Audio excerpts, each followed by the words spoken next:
Hi friends, உங்ககிட்ட ஒரு கேள்வி. உங்க வீட்டுக்கு நீங்க 10 வருஷம் கழிச்சு போறீங்க. அப்படி போகும்போது நீங்க 10 வருஷம் கழிச்சு வீட்டுக்கு போறது அந்த கடவுளுக்கே பொறுத்தது. ஸோ அவன் உங்களுக்கு எத்தனையோ சோதனை தரான். அதை தாண்டி நீங்க வீட்டுக்கு போறீங்க இல்ல போகலையா? இதுதான் இன்னைக்கு நம்ம பேச போற மூவியோட டாபிக்.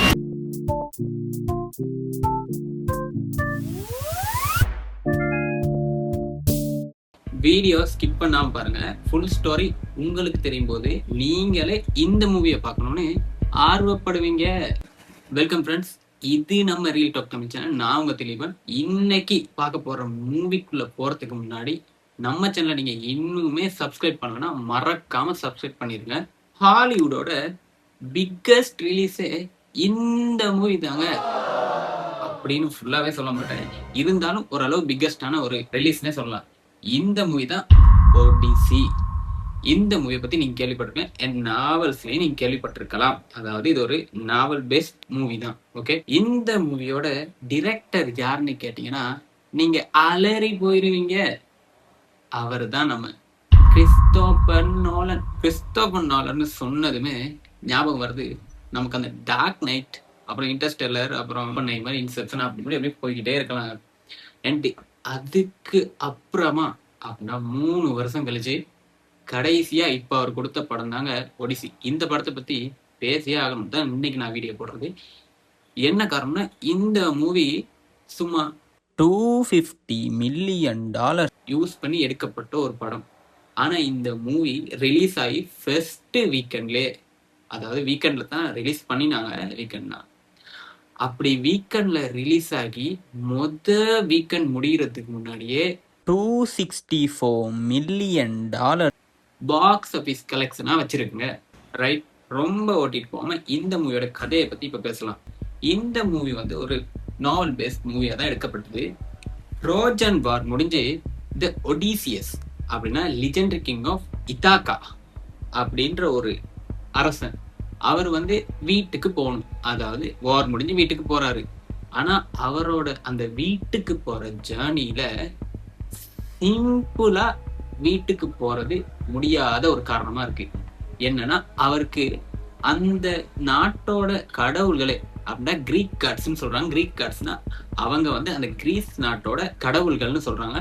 அவங்க வந்து அவனுக்கு எதிராக சதி தீட்டி அவனை வீட்டுக்கு போவிடாம பாத்துக்கிறாங்க.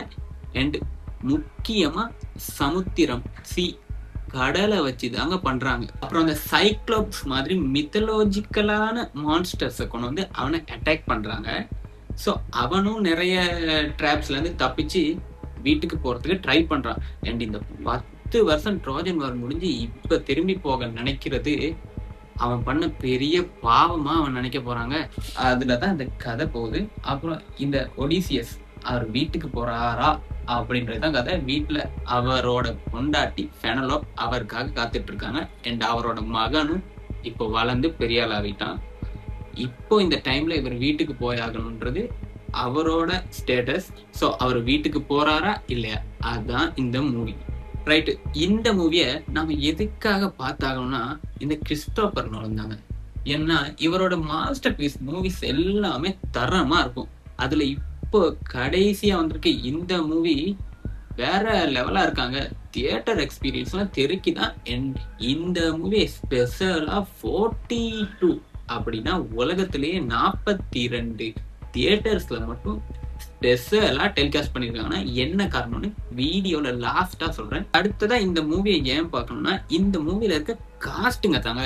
இந்த மூவில பாருங்க, மெட் டேமன், டாம் மெலோன், ஜெண்டேயா, அப்புறம் அன்னே ஹத்தாவை, அப்புறம் ராபர்ட் பேட்டின்சன் அப்படின்னு ஒரு ஜெனரேஷனோட ஐக்கன்ஸ் அப்படியே இருக்காங்க. இந்த மூவியை அதுக்காகவாது நீங்க பார்த்தே ஆகணுங்க. அப்புறம் இந்த மூவியை பார்க்கறதுக்கான ஒரு ஸ்பெஷல் காரணம் என்னன்னா, லட்விக் கொரான்சன் அவரோட மியூசிக். அதாவது ஹோப்பன்ஹைமருக்கு மியூசிக் பண்ணி இவர் ஆஸ்காரே வாங்கியிருக்காராங்க. ஸோ இதுக்காகவாது இந்த படத்தை நீங்க பார்த்தே ஆகணும். இந்த படத்துல மியூசிக் தரமாவே இருக்கான். அப்புறம் இந்த கடைசியா சொல்றேன்னு சொன்ன ஒரு விஷயம் அதுதாங்க. என்னன்னா, இந்த மூவியை தியேட்டர்ஸ்ல 70 மில்லிமீட்டர் அப்படின்னா ஐமேக்ஸ் 70 மில்லிமீட்டர்ல ஷூட் பண்ணிருக்காங்க. இத போய் நீங்க தியேட்டர்ல பார்த்தா நீங்க மூவிக்குள்ளேயே இருக்க மாதிரி ஃபீல் ஆகுமாங்க. பட் இந்த 70 மில்லிமீட்டர் இந்த ஐமேக்ஸ் தியேட்டர்ஸ் வந்து உலகத்திலேயே 42 தாங்க இருக்கான். ஸோ நீங்க அப்படி ஒரு தியேட்டர் உங்க பக்கத்துல இருக்குன்னா கட்டாயம் போய் பாருங்க. இது என்னோட ரெக்கமெண்டேஷன். அப்புறம் இந்த மூவில கொஞ்சம் ஃபன் ஃபேக்ட்ஸும் இருக்குங்க. மூவில இந்த கிறிஸ்டோபர் நோலன் அப்படின்னா இந்த படத்தை அவரு 20 வருஷம் முன்னாடியே அவரோட மைண்ட்ல நினைச்சு வச்சாரா அப்படின்னா ஒரு கிரீக் மைத்தாலஜி வச்சு ஒரு படத்தை டிரெக்ட் பண்ணியே ஆகணும்னு. பட் அவருக்கு அடுத்த பிளாக் பஸ்டர்ஸ் கிடைச்சிட்டே போக அப்படின்னா 20 வருஷம் முன்னாடி யோசிச்சு பாருங்க. இப்ப 2026 2006லயே அவர் யோசிச்சிருந்தாலும் அதுக்கு அடுத்து பிளாக் நைட் வந்தது, அப்புறம் இன்செப்ஷன், இன்டர்ஸ்டெல்லர், அப்புறம் ஒவ்வொரு மூவியா வந்ததுக்கு பிறகு இப்ப இந்த மூவி எடுத்திருக்காரு. அதுக்கு காரணம் அவரோட பொறுமை தாங்க. இந்த பொறுமையால தான் அவர் இவ்வளவு தூரம் வந்திருக்காரோ, நமக்கு தான் அது இல்லையே. அப்புறம் ஏன் அதை பத்தி நம்ம பேசணும்? இவ்வளவுதாங்க. இந்த மூவியை பத்தி நான் இன்னைக்கு பேசியே ஆகணுன்றதுக்காக தான் இந்த விஷயங்களை பத்தி நான் எடுத்துட்டு வந்தேன். இதுக்கு மேலேயும் விஷயம் நிறையவே இருக்கு. ஸோ இந்த மூவியை நீங்க தியேட்டர்ல போய் இப்பவும் எக்ஸ்பீரியன்ஸ் பண்ணலாம். என்னன்னா இந்த மூவி இன்னுமே தியேட்டர்ல ஓடிட்டு தாங்க இருக்கு. கட்டாயம் போய் பாருங்க. உங்களோட எக்ஸ்பீரியன்ஸை நம்ம கமெண்ட்ல சொல்லிட்டே போங்க. மூவி பார்த்தா அதுவும் தியேட்டர்ல. ஸோ இந்த மாதிரி ஒரு மூவி நமக்கு இருந்து கிடைக்கும் போது நம்ம கட்டாயம் போய் பார்க்கணும். இதை பார்க்கலன்னா நீங்க டிவியில பார்க்கலாம், ஓடிபில வந்த பிறகு பார்க்கலாம். பார்த்தாலும் அந்த அளவு ஒரு எக்ஸ்பீரியன்ஸை உங்களால எடுக்கவே முடியாது. ஸோ முடிஞ்ச அளவு அந்த மாதிரி ஐமேக்ஸ் தியேட்டர் 70 மில்லிமீட்டர்ல உங்க பக்கத்துல இருந்தா போய் கட்டாயம் பாருங்க. இல்லைனாலும் ஏதாவது ஒரு தியேட்டர்ல போய் பாருங்க. தரமான ஒரு படம் எப்பவும் உங்க மனசுல இருந்து போகாதுன்னு நம்மளோட கிறிஸ்டோபர் நோலனே சொல்லியிருக்காரு. ஸோ போய் பார்க்கறது உங்களோட விருப்பம். அண்ட் இந்த மூவி நாவல் பேஸ்டா இருக்கிறதால இந்த மூவியோட கதை தெரியலனாலும் பரவாயில்ல, கொஞ்ச நேரம் கதை தெரியாம இருக்கிறதால கொஞ்சம் லேக் அடிக்கும். அதுக்கு பிறகு படம் சூடு பிடிச்சதும் கதையே தேவலைங்க. இதான் படம். போய் கட்டாயம் பாருங்க. ஸோ வீடியோவில் தாங்க. படத்தை போய் தியேட்டர்ல பார்த்தா கமெண்ட்ல சொல்லுங்க. இந்த வீடியோ பிடிச்சிருந்தா லைக் பண்ணுங்க, ஷேர் பண்ணுங்க. நம்ம சேனலை சப்ஸ்கிரைப் பண்ண மறந்துடாதீங்க. Have a nice day.